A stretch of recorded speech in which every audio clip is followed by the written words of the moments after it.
আপনারা দেখতেছেন এই ব্রিজটা। চাচা বলেন। আসসালামু আলাইকুম। ভালো আছেন চাচা? চাচা আপনি বাসা কোথায়?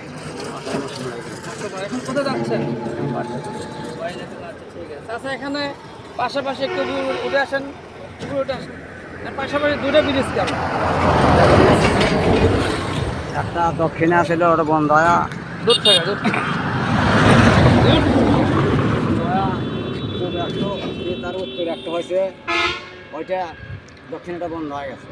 আমি উত্তরে দুটো চলাচল এখানে এই ব্রিজটা এখনো অজ্ঞাত অবস্থা না আমাকে ব্যবস্থা এখন লোকজন ঘুষি নেড়ে দেয়। মানে যেটা গরুর গোবর বলে, গোবর দিয়ে ওটা ওই ওই ওখানে নেড়ে দিয়ে শুকনো করে আসলে জাল জাল দেয়। আচ্ছা ঠিক আছে, এখন বাসা যাবেন? আচ্ছা আপনার অনেক কষ্ট করলাম, ভালো থাকেন। আসসালামু আলাইকুম।